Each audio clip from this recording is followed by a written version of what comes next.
네,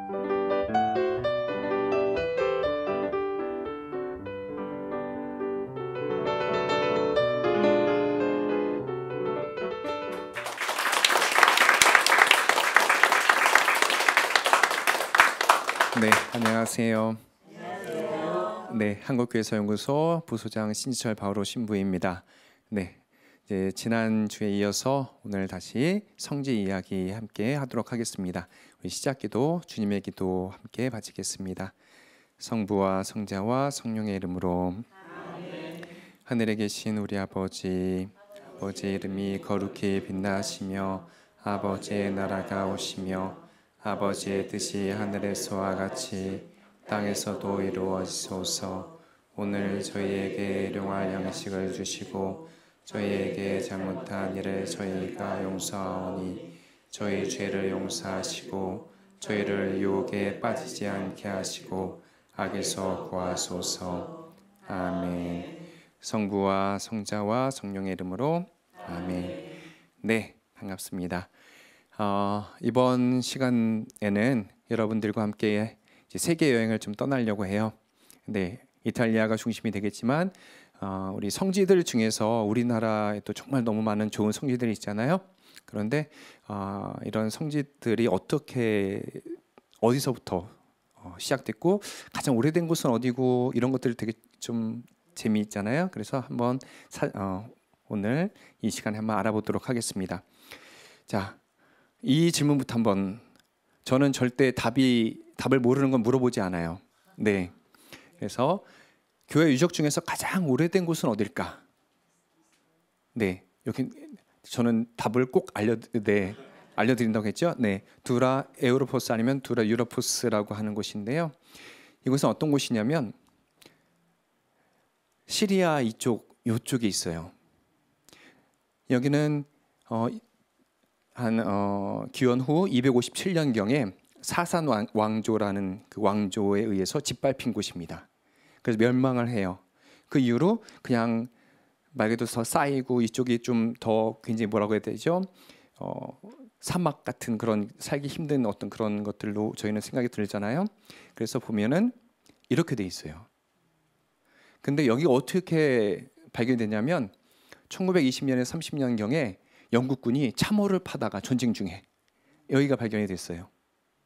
근데 이런 것들이 굉장히 많이 분포되어 있습니다. 그런데 희한한 것은 여기에 이거는 우리 그리스도교 교회입니다. 근데 이곳에 바로 근처에는 그리스 신전도 있고 로마 신전도 있고 유다교 회당도 있습니다. 이런 것들이 다 모여 있던 곳이에요. 그런데 왜 이곳을 최초의 유적이라고 생각하냐면 여기 안에 잘 갖춰진 세례당 그리고 그 안에 그 그림들이 이렇게 있습니다. 그걸 보면은 이렇게 여기를 보면 가장 오래된 그림이 있어요. 벽화가 있어요. 그런데 그게 237년경에 그려진 것으로 추측되는 그림인데 이 당시에는 여기는 어떤 큰 무슨 뭐 교회나 이런 것들이 있던 게 아니라 어떤 가정의 가정교회라고 하죠. 그런 조그만 곳에서 있는 건데 여기 보면 여기가 왜 그리스도교 교회인가라고 보면 이런 것들이 발견이 되는 겁니다. 여기는 잘 나타나질 않는데 좀 이따 큰 게 있어요. 여기 보면 뭐가 나오죠? 저번 주에 제가 한번 말씀드렸던 한 사람이 이렇게 서 있고 여기에 뭔가를 안고 있어요. 이렇게. 그렇죠? 뭐죠? 착한 목자. 그죠? 자, 좀 여기 이쪽이 잘 안 보이시니까 좀 확대해 보겠습니다. 여기 보면은 두 남자와 여자가 있어요. 뭐죠? 아담과 하와. 이뿐만이 아니라 물 위를 걷는 예수님부터 해서 많은 그리스도교 우리 성경 이야기가 펼쳐져 있습니다. 그래서 여기가 이곳 두라 에우로포스가 전 세계에서 첫 번째 교회다라는 것들을 사람들이 전문가들이 이야기를 합니다. 여기 이렇게 돼 있죠? 네. 자, 그렇다면 여러분들이 참 궁금해할 전 세계에서 가장 오래된 성모님 그림은 어디 있게요? 네, 카타콤베 프리실라라는 곳이 있는데요. 여기는 어디일까요? 도시로 치면은 나라나 로마에 있습니다. 로마 남쪽 지역에. 여기는 아마 많이들 가실 거예요. 네. 그런데 여기가 왜 이걸 제가 이야기를 했냐면 이게 발견된 지 혹은 이게 설명이 된 지 얼마 되지 않았어요. 전에는 이게 가장 오래된 그림이라고 생각을 했습니다. 이것도 카타콤베 프리실라에 있는 그림입니다. 이건 언제 3세기경에 그려져 있는 그림인 겁니다. 여기 보면 한 여인이 이렇게 그 예복을 갖추고선 이렇게 위를 바라보면서 이렇게 하고 있죠. 뭐 하고 있는 걸까요? 위를 보면서 이렇게 하고 있어요. 뭐 하고 있을까요? 기도하고 있는 장면입니다. 근데 잘 보니까 옆에 보니까 남자와 여인과 아이가 있습니다. 뭘까요? 요셉과 성모님과 예수님입니다. 이쪽은 한 여인이 아이를 안고 있어요. 뭘까요? 예수님의 탄생. 자, 이 그림이 원래 3세기경에 그려진 그림으로 이게 제일 먼저 그려진 그림이 아닐까라고 생각을 했었습니다. 근데 이걸 보면 이 그림은 사실은 이렇게 예복을 갖추고 이렇게 위로 이렇게 올려다 보면서 무언가를 하는 것 같죠. 무엇을 하는 걸까요? 어떤 행동을 하는 걸까요? 기도하는 행동입니다. 그런데 그러면은 이 사람과 요것과 이거의 관계가 무엇일까? 바로 이 여인의 일생을 다룬 겁니다. 그래서 이쪽 태어남, 아이를 낳은 것과 소년을 키우는 것, 즉 아기 예수님을 낳고 소년 예수님을 표현한 그러한 그림입니다. 벽화입니다. 그래서 위를 이렇게 살펴보면 저번 주에 우리 봤죠? 공작새, 그죠? 누구를 상징한다고 했죠? 예수님. 자, 위에 보면 착한 목자, 그죠? 옆에 양들도 있지만 착한 목자, 그리고 옆에도 다 새들이 있습니다. 자, 요 새들이 뭘까? 요거는 공작새인데, 요건 뭘까? 네, 요 이제 여러 가지 설이 있는데요. 예수님을 상징하는 여러 가지 그 새들이 나와요. 성령을 상징하는 건 비둘기도 있지만 여러분들 많은 그림이나 이런 데서 보셨을 텐데 예루살렘에 이제 들어가시는 예수님 그런 그림에 보면은 나무, 우리 종려나무라고 하죠. 종려나무, 야자나무라고 하기도 하고 거기 위에 이런 새들이 이렇게 그려져 있어요. 그건 뭘까요? 많이들 나중에 이렇게 한번 보시면 보이실 겁니다. 뭐냐면 피닉스, 불사조. 왜 불사조일까요? 뭐냐면 종려나무, 야자나무를 그리스어로 하면은 피닉스예요. 그래서 영원한 삶을 사는. 그래서 이것도 그러지 않을까라는 그런 전문가들의 이야기도 있는데 근데 좀 전에 말씀드린 그 종려나무가 피닉스, 히라보로 그리스어로 피닉스다라는 거는 네, 사실입니다. 거짓말한 거 아니에요. 네.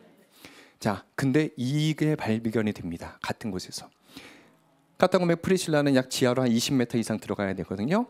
가면 길을 잊어버릴까 무섭기도 하고 축축하기도 하고 무서운데 이게 발견됩니다. 근데 보면은 이분은 딱 봐도 알겠죠? 누구예요? 성모님과 마치 성모님의 젖을 물고 있는 예수님 같이 이렇게 보이죠? 근데 누굴 보고 있어요? 왠지 우리를 보고 있는 그런 생각이 들죠? 근데 이 사람은 누굴까요? 성모님과 예수님과 같이 있으면 누구? 그럴 것 같죠? 근데 아니라는 거예요. 여기 보면 뭐가 있어요? 별이 있습니다. 이게 힌트예요. 저는 답이 없는 건 여러분들 물어보지 않는다고 했죠? 답을 알려드립니다. 민수기 24장을 보면 요 맨 끝에 제목이에요. 뭐라고 되어 있죠? 발라함의 세 번째 신탁. 발라함이 누구이죠? 자, 여기서 이제 성경을 얼마나 많이 읽으셨느냐, 성경을 얼마나 많이 하셨느냐가 들어갑니다. 네, 발락이라고 혹시 들어보셨어요? 이스라엘이 약속의 땅 어디죠? 가나안으로 들어가기 위해서 마지막 진을 칩니다. 거기서 그 마지막 진을 치는 그 모압 광야, 모압의 왕이 발락입니다. 발락이 이제 이스라엘이 자꾸만 이제 거기를 들어오려고 하니까 이 사람은 발라함이라는 마술가를 부르는 겁니다. 이 사람이 얼마나 말 그대로 사람들 굉장히 능력 있는 사람이냐면 심지어 요한묵시록에 나와요. 이 사람에 대해서. 이 사람이 신탁을 하는 겁니다. 여기 보면 맨 마지막 한번 볼까요? 야곱에게서 별 하나가 솟고 이스라엘에게서 왕월이 일어난다. 그는 모압의 관자놀이를 셋의 모든 자손의 정수리를 부수리라. 네, 이 사람이 바로 발라함이라는 겁니다. 발라함이 신탁을 한 것은 바로 예수님의 탄생 그리고 그분으로 인해서 이스라엘이 일어나고 승리를 거둔다라는 겁니다. 그래서 이스라엘이 그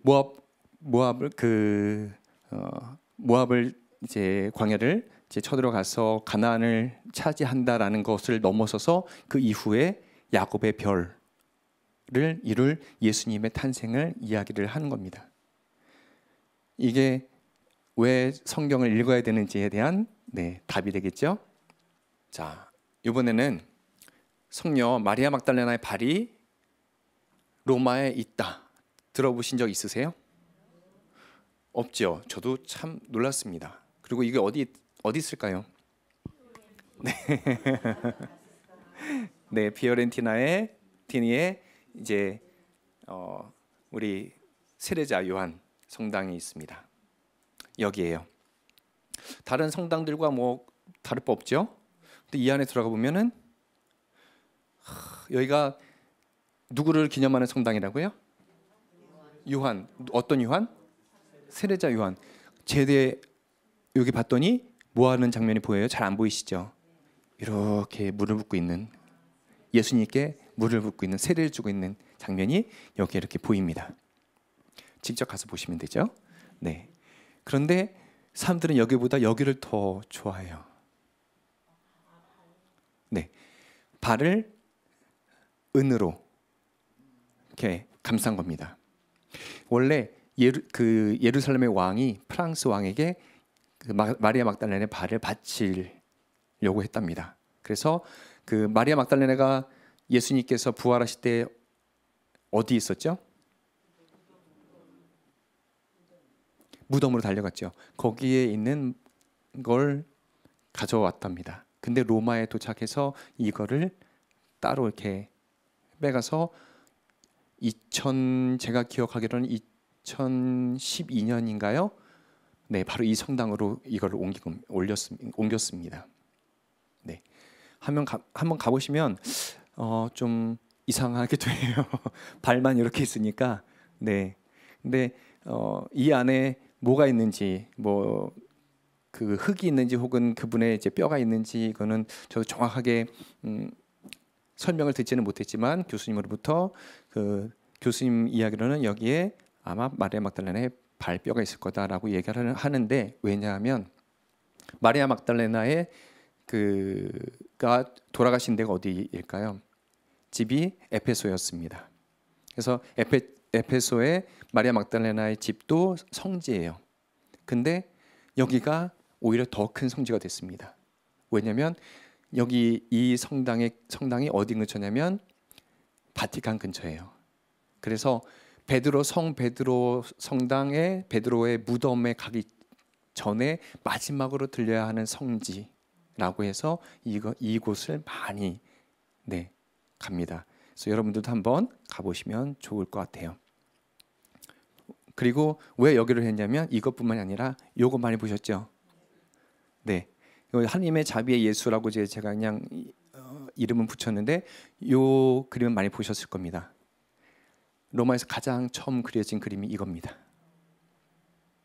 진본을 볼 수 있다는 거죠. 네, 그 예수님의 그림은 참 많이 보셨죠? 여기에서 보시면 네, 달라지시겠죠?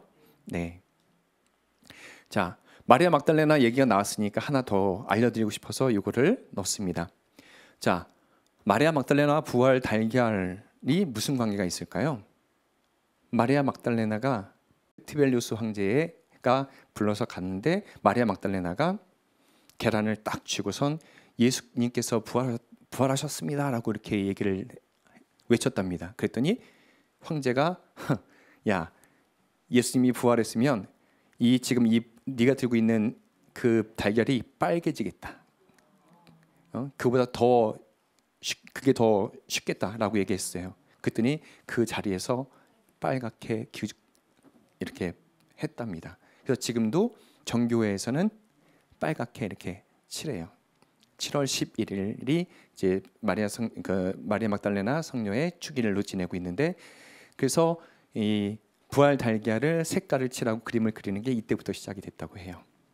네, 그래서 이런 어떻게 보면 마리아 막달레나와 관계는 여러 가지, 그냥 여러분들 부활 때 되면은 막 많은 분들께 드리려고 이렇게 달걀에 색깔도 칠하고 이렇게 하지요. 그런 것도 여기서부터 시작이 됐다는 거.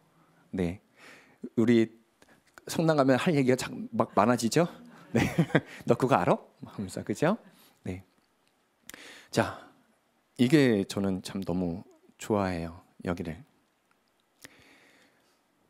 우리 예수님께서 묶이셨던 기둥이 있다. 즉 채찍질 당하실 때 묶였던 그 기둥 혹은 이렇게 뭐 이렇게 돌이 있다. 어디에? 브라세데 성녀 대성당에 있다. 여기 어디일까요? 어디냐면 마리아 성모 마리아 대성전 바로 옆에 있습니다. 길 건너 하나에. 근데 여기를 안 가요. 몰라서. 굉장히 작죠? 안에 들어가는데 굉장히 작죠. 그냥 문 하나예요. 근데 안에 들어가면 이렇습니다. 멋지죠? 네, 멋져요. 근데 더 멋진 건 뭐냐면 여기가 이제 그러니까 사도 바오르에 의해 성 바오르가 그 회심시켰던 혹은 개종시켰던 로마의 첫 번째 가족 그러니까 가족의 묘가 있는 곳입니다. 첫 번째로 바오로 사도가 그 개종시킨 사람이 누구냐면 그 프루덴테 의원이라고, 당시 최고 의원인데 프루덴테 의원 가족을 이제 개종을 시켰는데 그 딸이 둘이 있었습니다. 그래서 프루덴치아나하고 프라세데 두 딸이 있었습니다. 요거 바로 길 건너에는 누구의 또 성당이 있을까요? 프루덴치아나. 네. 근데 여기가 저는 좋은 이유가 좀 저에게 이렇게 울림을 줘요. 여기 제대가 보이시죠? 이 제대 밑으로 무덤이 있습니다. 묘가 있어요. 네, 여기가 제대 밑에 있는 그 묘입니다. 여기에 네, 원래 아까 봤던 그 카타콤베 프리실라 있죠? 거기에 있던 성녀 프레세데의 그 시신을 여기로 네, 옮겼습니다. 이것도 굉장히 첫 번째로 그리고 개종했을 뿐만 아니라 순교한 가족입니다. 로마에서 굉장히 큰 의미를 가지고 있죠. 그런데 이것뿐만 아니라 예수님께서 네, 채찍질을 당하셨을 때 묶였던 기둥을 여기다가 예루살렘에서 가져와서 일로 갖다 놨습니다. 1255년경인가요? 네, 한 추기경님께서 네, 대단한 추기경님이시죠? 네, 근데 가면 실제로 이렇게 볼 수 있어요. 네, 유리로 이렇게 되어 있는데요. 사진도 다 찍을 수 있고, 네, 볼 수 있어요. 근데 거기 가서 안에 조그만 공간인데 거기 안에 있으면 위에 아래 다 이제 그림들로 가득 차 있고, 여기서 있으면 예수님의 채찍질 당했던 그 순간이 굉장히 이렇게 생각이 나요. 그러면 여기 보면은 굉장히 이렇게 깨져 있는 부분들을 이렇게 있죠. 이게 높이가 한 63cm, 그리고 이제 이 지름이 한 20cm 정도 되는데, 이걸 보면은 예수님께서 얼마나 채찍질을 당하셨을까, 그리고 예수님의 피가 여기에 지금 맺혀 있지 않을까라는 그런 생각에 계속 여기 많이 이제 가게 되는 그런 장소였습니다. 자, 그 다음에 여러분들 동굴, 우리 보면 성지들이 동굴에 많이 있죠. 우리나라는 그렇게 많이 있지는 않지만 외국에 가면은 동굴 속에 성지가 참 많이 있습니다. 왜 동굴 속에 성지가 언제부터 생겼나를 알아보면 여기에 이렇게 또 답을 제가 해놨네요. 친절하게. 네, 열왕기 상권을 한번 볼까요? 엘리야가 하나님을 만나는 그 순간 어디? 동굴에 이르러 그곳에서 밤을 지내는데 주님의 말씀이 그에게 내렸다. 그리고 이제 그분께서 말씀하셨다. 그래서 나와서 주님 앞에 서라 해갖고 막 하는데 아무 데도 없었다. 그런데 엘리야는 그 소리를 듣고 겉옷자락으로 얼굴을 가린 채 동굴 어귀로 나왔었다. 그러자 그에게 한 소리가 들려왔다. 엘리야야, 여기에서 무엇을 하고 있느냐? 이때부터 시작이라는 겁니다. 근데 이런 것들이 하나의 거룩한 존재, 신 이런 존재와의 그 만남의 장소가 이런 동굴로 이제 나왔다라고 이야기를 하기도 하고요. 또 하나는 제가 이게 이탈리아 이제 남동쪽에 있는 곳인데 이게 몬테 산안젤로라고 되어 있는데 이게 몬테가 산이란 뜻이에요. 천사의 산. 근데 어떤 천사일까요? 네, 미카엘. 네, 여기 안에 들어가면 이렇게 네, 여기에 미카엘 대천사가 490년경부터 발현했다고 해요. 그래서 많은 그 이민족이나 이런 저희가 쳐들어왔을 때 이것을 보호해 줬다라고 얘기를 합니다. 490년경에 부터 발현해서 493년인가 6년경에 여기를 이렇게 성지로 이렇게 만들어졌다라고 얘기를 합니다. 네, 여기가 이렇게 되어 있어요. 네, 여기서 여기 대천사의 상이 있죠. 그래서 금으로 된 이렇게 왕관도 씌우고 칼도 이렇게 들고 있습니다.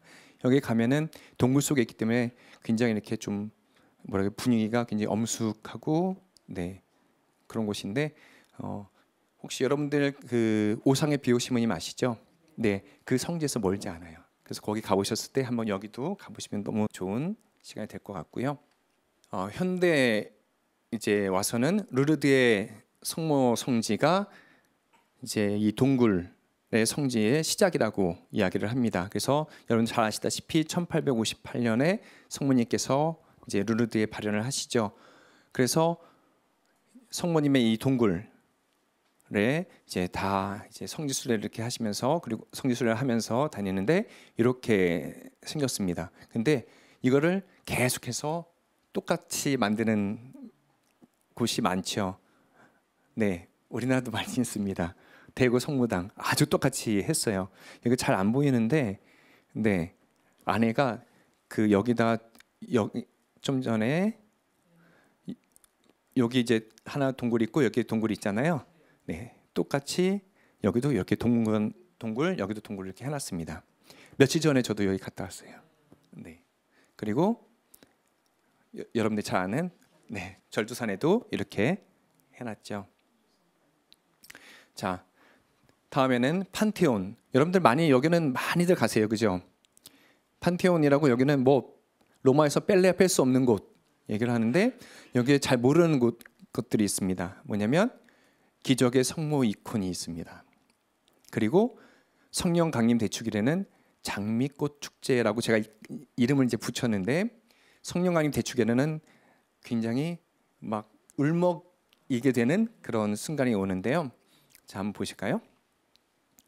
네, 얘가 원래 그 BC 125년경 정도에 이제 세워진 건데 원래 모든 신들을 위한 로마 시대의 모든 신들을 위한 신전이었습니다. 근데 이거를 성모님께 바쳤습니다. 어떤 성모님이냐면 순교자들을 위한 성모님의 성당으로 이렇게 바뀌었습니다. 보면은 굉장히 넓죠. 여기에는 이탈리아 왕들의 그 묘도 있고요.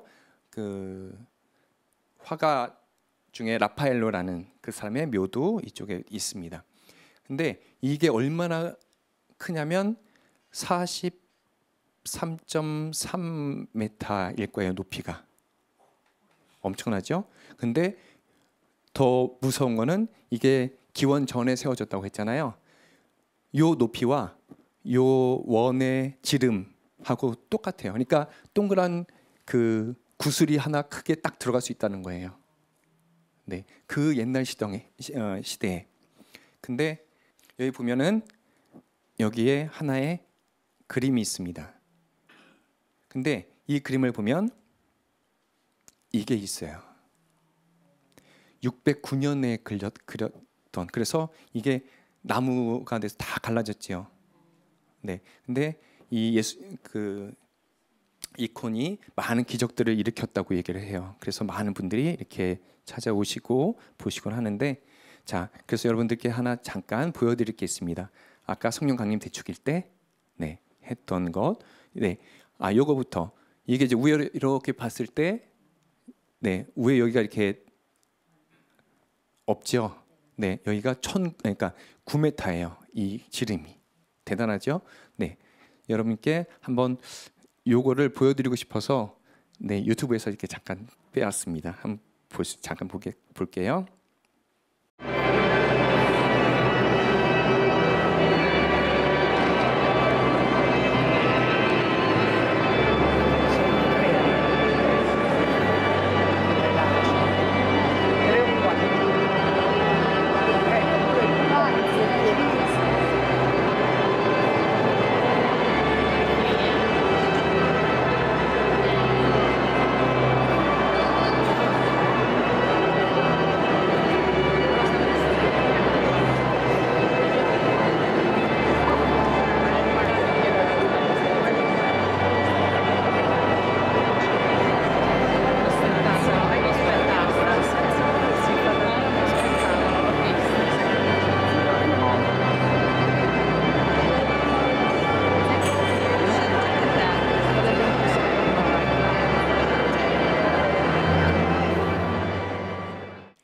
이게 성령하님 대축일에 판테온 꼭대기에서 장미꽃을 뿌리는 거예요.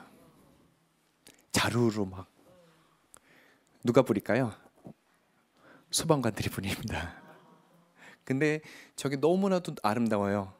그래서 그거 이렇게 하나 이렇게 네, 가져오려고 이렇게 막 하는데, 그게 뭐 나중에는 그냥 네, 뭐 어디 갔는지 잘 모르겠는데, 네, 한번 나중에 그때 한번 맞춰서 가보셔도 좋은 경험이 될 것 같습니다. 자, 여기는 키에사 누오바라고 이렇게 새로운 성당이라는 곳인데요. 여기에도 기적의 성모님이 있는데 감춰져 있어요. 여기도 큰 길 바로 옆에 있습니다. 여러분 성 필리포 네리 시모님이라고 아시나요? 오라토리오회라는 수도회를, 그래서 아이들을 위한 교육이나 이런 것들을 하게 돼 있는 그런 수도회인데요. 여기다 이제 1500년경 1511년인가요? 그때 여기서 이제 오라토리오회를 만들었는데, 여기에 보면은 참 성당들이 대단하죠. 멋있습니다. 근데 이런 성당들도 멋지지만 아까 말씀드린 대로 뒤에서부터 앞으로 오면서 얼마나 많은 것들을 우리에게 알려주고 있는지를 보시다가 저 앞에 가면은 좀 특별한 게 있어요. 그냥 그림인데 여기에 뭔가 다르게 이렇게 뭔가 덮여 있는 듯한, 뭔가 이렇게 덮여 있는 듯하게 이게 보여져 있어요. 이렇게요. 이게 뭐냐면 1500년대 1536년인가요? 그때 어떤 사람이 돌을 던져갖고 성모님이 그림이 찢어졌어요. 근데 거기서 피가 나왔답니다. 네. 이 성모님의 그 그러니까 피가 이제 흐르는 거 보면 기적 일어났다 해서 많은 사람들이, 병자나 이런 사람들이 와서 거기서 기도하고 많은 이제 병을 낫고 이렇게 했었는데, 이제 그러다 보니까 많은 사람들이 이렇게 가서 이렇게 어떻게든 관접하려고 해서 다른 그림으로 가려놓은 겁니다. 그런데 여러분들이 만약에 성지순례를 가면은 미리 여기 담당 시모님한테 연락을 하면 많은 분이 가서 우리 언제 보고 싶다라고 얘기를 하면 이걸 열어줘요. 네, 여기는 네 한번 근데 저도 못 봤어요. 네, 자 베드로 대성당에 발다키노라고 해서 이렇게 1000개라고 했던 요거, 네, 이게 높이가 얼마나 될까요? 크기가 높이가 29m입니다. 무게는 3.9톤. 네, 이거를 이게 왜 이게 필요할까요? 여기를 막 보면 막 이렇게 휘가 맞아 있죠. 이건 뭐냐면 하늘로 올라가는 영혼을 모습을 그렸다라고 얘기를 해요. 여기는 뭐가 그려져 있어요? 그러니까 새겨져 있어요. 비둘기가 그려져 있습니다. 그래서 바로 천상으로 올라가는, 그래서 성령의 네, 힘으로 우리가 위로 올라갈 수 있다 해서 이곳은 이 제대는 누가 쓸까요? 누가 여기를 이 제대는 쓸까요? 교황님이 쓰시는 것이죠. 근데 이 제대 바로 아래가 지하가 베드로의 무덤이 있습니다. 네, 그래서 요거는 바로 어떤 걸 의미를 하냐면 이게 여기만 있는 게 아니에요. 상타 마리아 마조레에도 또 비슷한 게 있습니다. 그죠? 그리고 여기 보면 라테란 성당에도 비슷한 게 있습니다. 여기가 제대예요. 네, 이게 뭘 의미할까요? 천국을 의미하기도 합니다. 아까 얘기한 대로 제대에서 이루어지는 성찬의 전례를 통해서 우리가 하늘로 올라갈 수 있다, 주님께로 갈 수 있다라는 의미도 있지만 또 하나가 뭐냐면 뭐처럼 생겼죠? 여기 보면 성당처럼 생겼죠. 이게 뭘까요? 바로 모든 교회는 하나다. 가톨릭 교회는 베드로 성당과 함께 모든 가톨릭 교회는 하나이다, 일치한다 라는 것을 의미합니다. 그래서 이런 닷집 혹은 1000개는 제대 위에 이렇게 세워져 있지만 이 제대는 그냥 거기만의 제대가 아니라 전 세계 모든 인간들의 그러니까 인간들을 위한 성찬의 전례를 위한 네, 제대를 감싸고 있는, 함께하는 곳이다라는 것들을 의미하게 됩니다. 그래서 우리는 하나다라는 것을 의미하게 되고요. 이거는 여러분들한테 얘기를 할까 말까 이렇게 하다가 재미 있을 것 같아서 한번 네 해봤는데요. 아시시 이제 성 프란치스코 대성당을 많이들 가십니다. 근데 거기 보면 재밌는 것들이 있어요. 프레스코화에 지오토라는 유명한 화가가 그린 그림들이 쫙 그려져 있습니다. 거기에는 예수님의 일생과 함께 프란치스코 성인의 일생을 담았습니다. 근데 거기에서 악마를 그려놨어요. 20번째 그림을 보면 보면은 이게 술탄, 네, 술탄이라는 이슬람의 이제 지도자죠. 왕이라고 해야 되나요? 그걸 만나는 이제 아시시의 프란치스코 성인 1210 제가 기억이 안 나. 1215년인가요? 그때였을 것 같은데. 근데 여기에 불을 펴놓고 여기에 들어가서 괜찮으면 내가 너의 그런 예수님 그리스도교를 나도 생각해 보겠다라고 얘기를 하죠. 근데 여기 보면은 이렇게 해놨어요. 왜 저건 분명히 이렇게 그려놨죠? 네, 이렇게 보면 잘 안 보여요. 근데 가까이 이렇게 하면 네, 이렇게 그려놨습니다. 왜 그랬을까요? 보통 우리가 그냥 그림을 그리는 사람은 아무런 이유 없이 그냥 아무거나 그리질 않습니다. 목적이 있겠죠. 뭘까요? 여러 해석들이 있지만 저는 이렇게 한번 생각해 보고 싶어요. 프란시스코 성인이 가장 외쳤던 것이 뭐죠? 평화. 그래서 평화라는 것은 어떤 걸 의미할까요? 이 술탄을 만나는 이유가 뭐였죠? 그 당시에 이슬람과 그리스도교는 엄청나게 싸웠죠. 정말로 피비린내 나는 그런 전쟁을 했는데 거기서 프란치스코 성에는 술탄을 만나서 그것이 아니라 바로 평화를, 서로에게 평화를 전한다. 그리스도의 평화를 너에게 전하러 왔다라는 것을 몸소 보여주는 겁니다.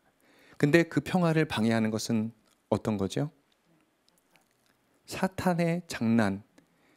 평화를 방해하는 것은 사탄의 장난이다. 근데 그것조차도 예수님의 평화, 그리스도의 평화는 이길 수 없다는 것을 보여주고 싶지 않았을까라는 생각을 합니다. 그래서 악마를 상징하는 이 불, 유혹을 하고 평화를 방해하는 이 불들을 누르고 그리스도께서 승리하신다. 즉 평화는 실천하는 평화이고, 여러분들이 그럼 우리가 미사할 때 평화 인사를 나눌 때는 어떤 마음으로? 예수님의 평화를 진심으로 빌어주고 모든 나의 미운 마음, 내가 싸우고 싶은 마음, 내가 싫어하는 마음 모든 것을 버리고 평화를 함께 나눌 수 있는 아시시의 프란시스코 성인의 그 평화를 생각해 보면 좋지 않을까 싶어요. 내 마음 안에, 내 마음에 타오르는 그런 유혹과 미움과 질투의 이 불꽃을 누르고 예수님의 평화를 함께 전달해주는 우리가 돼야 될 거라는 생각을 하면서 이런 평화, 이런 그림 하나가 우리에게 주는 많은 메시지들이 있을 겁니다. 신기한 건 또 하나가 있어요. 이게 프란시스코 성인이 이제 돌아가셨을 때의 그림인데 이거는 아까보다 먼저 이제 발견이 된 겁니다. 보면은 악마가 어디 그려져 있을까요? 여기에 있습니다. 보실까요? 완벽하게 그렸죠? 왜 그랬을까요? 좀 전에 비슷한, 즉 이게 프란치스코 성인께서 돌아가셨을 때 이 영혼이 위로 이렇게 올라간다라고 생각을 하죠. 그런데 그래서 올라갔죠. 그죠? 여기에 천상으로 하느님께로 올라갈 때 가장 옆에서 천상 끝까지 가서 쫓아가서 방해하는 그 악마를 떨쳐버리고 하나님과 일치할 수 있는 그 순간을 우리는 항상 늘 어떤 걸 통해서, 기도를 통해서, 늘 내 삶을 통해서, 그죠? 이런 프란시스코 성인의 삶을 돌아보면서 그냥 그냥 프란시스코 성인이 돌아가신 것을 그렸구나가 아니라 그 속에서도 언제나 내 죽음 앞에서도 가장 끝까지 나를 괴롭히는 것은 마귀의 장난이고 나를 유혹하는 것들이다라는 것들을 아마도 지어또는 그려주고 싶었던 것 같습니다. 그렇죠? 자, 여기까지 제가 준비를 했는데요. 사실은 제가 그 전부터 다른 것들 지금 보여드린 건 여러분들 좀 재미있으라고 나중에 성지순례 가면은 그런 것들을 좀 봐보시면 좋겠다라는 생각에서 이렇게 했는데, 이걸 준비하면서 사실은 많이 고민을 했어요. 도대체 무엇을 전해드리면 좋을까? 그래서 지금 사실은 100장이 넘는 사진들을 다 준비를 했다가 다 빼고 지우고 이렇게 했는데, 우리가 성지순례라는 것을 하면서 제가 앞에 준비를 했었다가 제가 보여드리지 못한 부분이 있는데, 한 그 성지에 갔었습니다. 성지가 아니죠. 한 성당에 갔어요. 공소를 갔는데, 그 공소를 갔는데 제가 이제 그 미술가들 혹은 건축가 분들 이런 분들하고 같이 이렇게 가게 됐어요. 그런데 거기 보니까 저희가 보는 건 뭐가 보일까요? 성당에 가면은 뭐가 보여요? 다 그냥 십자가가 어떻게 생겼고 십사처가 어떻게 생겼고 예쁜 그림이 있네 뭐네 갔더니 맨 앞에는 예쁜 그림이 2개가 그려져 있었어요. 그 제대 뒤에 벽에 아주 단순하게 그려져 있었지만 굉장히 예쁘게 그려져 있는 2 그림이 있었습니다. 하나는 라자로의 부활, 또 하나는 예수님께서 이제 병든 특히 나병 환자를 고치신 그 그림이 2개가 딱 그려져 있었어요. 여기를 왜 왔을까? 굉장히 공소라, 지금은 사람들이 거의 쓰지 않는 공소라서 그런지 굉장히 허름하고 그냥 여길 왜 왔을까라는 생각이 들었었는데, 그래서 기도하는 마음보다는 그냥 이게 뭐가 있지, 저 그냥 성당 그냥 그림만 이쁘네라고 생각을 했었는데, 거기를 우리를 데려가신 이제 교수님께서 말씀을 하시는 거예요. 이 마을이 바로 나병 환자촌이었습니다. 근데 그분들이 얼마나 많은 고통과 또 많은 또 따돌림과 이런 것들을 당했겠어요, 그죠? 그래서 그분들을 위해서 외관 베네딕토회 수사님들이 그곳에 따로 이렇게 살 수 있게끔 만들어진 마을이었는데, 그분들이 거기서 흘렸던 눈물과 그분들의 진짜 그 피 섞인 눈물 얼마나 슬펐을까. 그리고 그 앞에 있는 그 그림을 보면서 얼마나 희망을 갖고 예수님을 따랐을까라는 생각이 들었어요. 그래서 움직이지 못하고 눈물을 흘릴 수밖에 없었어요. 그냥 예쁜 그림이고 정말 허름한 그 공소였지만 그 안에서의 어떤 그분들의 그 마음들을 느끼게 되니까, 그래서 라자로가 부활하는 모습, 그리고 나병 환자 낫는 모습을 보면서 예수님 왜 저한테는 이런 것들을 많은 뭐라고 해야 될까요? 좀 예수님께 원망도 하고, 그리고 또 사람들에 대한 미움도 쌓이고 했겠지만, 결국은 그 안에서 그 그림을 통해서 그분들은 희망을 얻고 또 그분들 예수님을 끝까지 따르려고 노력을 했을 겁니다. 그래서 바로 그런 곳이 성지가 아닐까 싶어요. 근데 그냥 그런 건물이 아니라 우리가 가서 그곳을 성지로 만드는 곳이죠. 그분들의 마음을 읽고 그분들과 함께 할 수 있는 것, 그것이 성지라고 생각을 합니다. 그래서 순례는 아까 좀 전에 제가 막 보여드리는 어떤 그런 곳들만이 성지가 아니라 바로 그런 마음들을 함께 할 수 있는 것, 그래서 성당에 가서 혹은 그런 곳에 가서 예수님의 고통을 느끼고 우리 많은 우리 이게 뭐라고 해야 될지 참 그런데 그런 성지에서의 그 많은 분들의 그 마음과 또 노력들, 그 아픔들을 생각하면서 우리도 함께 할 수 있는 그런 것들이 중요하지 않을까 싶습니다. 그래서 여러분들, 제가 오늘 조금 많이 좀 몸이 안 좋은 상태에서 여러분들께 너무 이렇게 좀 죄송한데, 여러분들 또 살면서 내 집이 바로 성지가 될 수 있고 내가 다니는 성당이 성지가 될 수 있다. 누구로 인해서 내가 어떤 사람을 어떻게 대하느냐에 따라서. 그래서 마지막으로 아시시의 프란치스코 성인을 생각하면서 내가 평화를 빌어줄 때, 그래서 미사 때 내 옆에 있는 사람, 내가 가장 사람뿐만이 아니라 내가 가장 미워하고 싫어하는 그 사람들을 위해서 평화의 인사를 내가 나눌 수 있다면, 내 마음속에서 용서할 수 있다면 그 성당이 바로 성지가 될 수 있고 내가 성인이 될 수 있다라는 것 함께 느낄 수 있었으면 좋겠습니다. 부족한 또 저의 어떤 그런 이런 시간들 함께 함께 해주셔서 너무 감사드리고요. 앞으로 저희 우리 한국 죄송합니다. 우리 한국교회사연구소를 위해서도 함께 기도해 주시고 함께 응원해 주셨으면 감사하겠습니다. 우리 마친 기도로 영광송 바치고 마치겠습니다. 성부와 성자와 성령의 이름으로 아멘. 영광이 성부와 성자와 성령께 성부와 성자와 성령의 이름으로 아멘. 수고하셨습니다.